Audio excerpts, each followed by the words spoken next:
Okay, so today we're going to do a video on whether the iPod Touch 3rd generation is worth it in 2018. You guys know the story behind my miracle iPod Touch 3rd generation.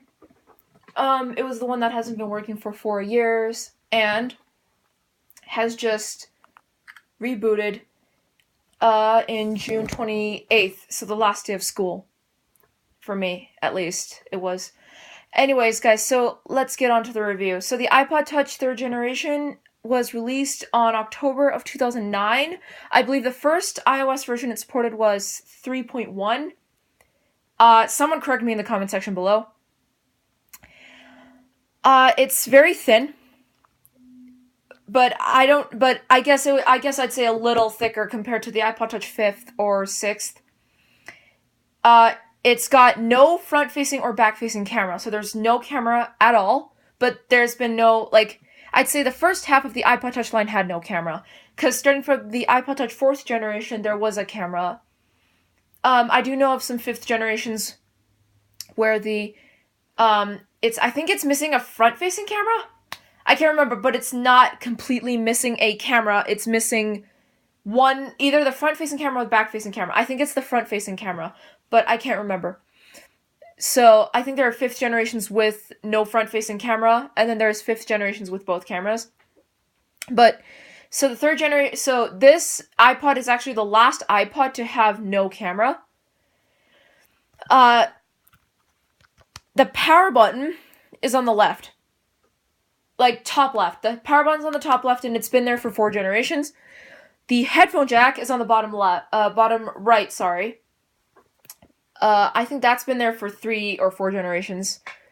But the headphone jack is on the bottom right.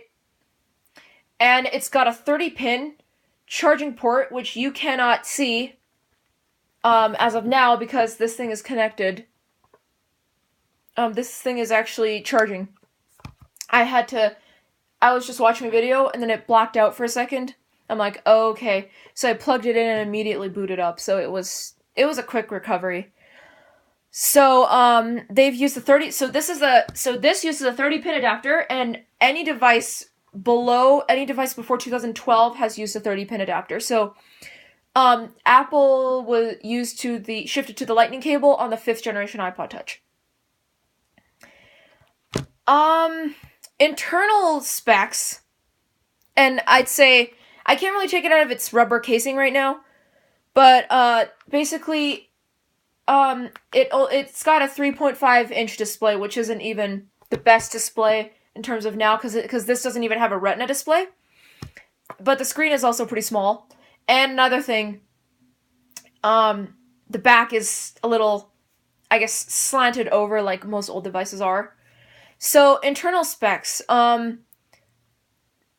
I think the 32 and 64 gigabyte model iPod Touch 3s have an internal of an iPhone 3GS. The iPod Touch 3 was supported up to iOS 5.1.1. So now this iPod is freshly restored to 5.1.1, and that's the last version this iPod supports, and the support was dropped along with the original iPad. And because it doesn't support, because it's running iOS 5, app support for iOS 5 has ended in 2014. So modern versions of apps like YouTube or Instagram is no longer supported. I think the latest version it can support for YouTube, I believe, is version 9. And right now we're on version 13. But you can still get old compatible versions of apps, you can get the old version. There is a built-in YouTube app, by the way, but that no longer works because that app is no longer supported, but you can get newer versions of Instagram, Snapchat, and stuff like that. Not newer, but older versions of them. What else was I gonna say? This iPod was pretty good for gaming. I remember having Tapsonic on here, which, by the way, that got accidentally deleted, because I was deleting radio apps, and then I accidentally deleted Tapsonic, which shouldn't have happened.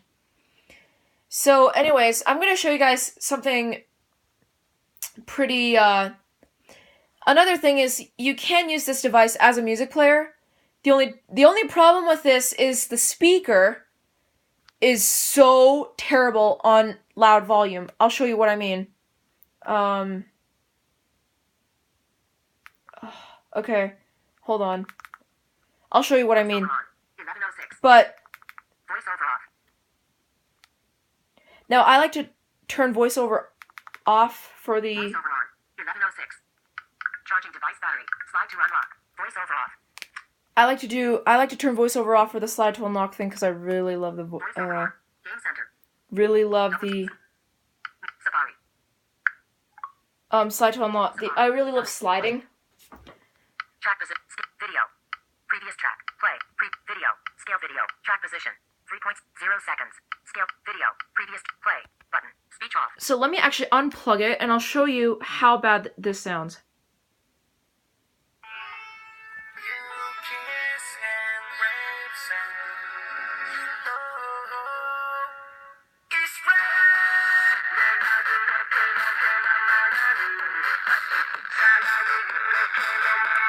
Okay, that's enough of the song. I don't want to get myself copyrighted for this. Now the reason why the speaker sounds like that, or at least the reason why the speaker sounds pretty terrible, is because the speaker is legit located inside the charging port. Now a comment, put me in the comment section below. I'm not actually sure if this was even necessary back then. Like, I'm talking about when it came out, when the 3GS was out, when the 4 was out, when, like, around 2009 or so. I don't even know if it was necessary to put a speaker in a charging port, because I know they were still using 30-pin cables, but I'm not sure if it was even necessary to put a speaker in a charging port, because it's definitely not the best location for a speaker. Simply because you charge your device, often, and then over the years, the speaker is just going to get rubbed and worn out. And then what happens, and then that results in just a terrible, bad quality sounding speaker. So I don't know if it was necessary to even put a speaker in a charging port back then. Let me know in the comment section below. But as of now, it's definitely not. You do not put speakers in a charging port. But I know in this one, the speaker is located inside the charging port, which definitely, like I said, is not a good idea because, it's going to wear out the speaker. And the speaker is already worn out. I mean, with my personal experience, it's hard to use this as a music player because, one, not only is the speaker terrible, but the headphone jack on my thing does not even work. Like, the headphone jack doesn't work. Anything. Speaking of the headphone jack, this thing does not even have a built-in microphone, so even if you do use the Voice Memos app, you have to use an external microphone from an Apple EarPod or something, which is not going to be an easy task for me, just simply because of the fact that the headphone jack doesn't work. So the headphone jack is terrible, and it hasn't worked for 5 years. I think the main thing was I pretty much, broke the headphone jack, but I'm not actually sure what happened because the headphone jack literally doesn't work. I can plug something into headphones and no sound. So would I recommend using this in 2018? No. Because it's pretty much obsolete software-wise and app support-wise. App support, like I said, is done. Software's done. So, you can't really do much with this iPod, and you can't really install, apps, like really new apps that everybody has, because it's just not compatible. So it's just not going to be compatible. So, you can't really do much with this iPod, except maybe use it as a music player or a web browser, or anything of that sort. I would say, if you're going to use it as a music player, though, if you have a working headphone jack, you can probably go ahead and use that as an MP3 player and listen to it through your headphone jack. I mean, the speaker doesn't sound too bad if you turn the volume down a little bit, but if you want to listen to it through the speaker, just don't turn it all the way up if it's really unless if it's really, really necessary. Maybe if the music is loud enough with the volume slightly down, that's a better idea. Because honestly, the volume all the way up just sounds terrible. So if you're gonna use it as a music player, either have a working headphone jack, or if you have if you really want to use a speaker, turn the volume down. If don't turn the volume all the way up unless if it's absolutely necessary.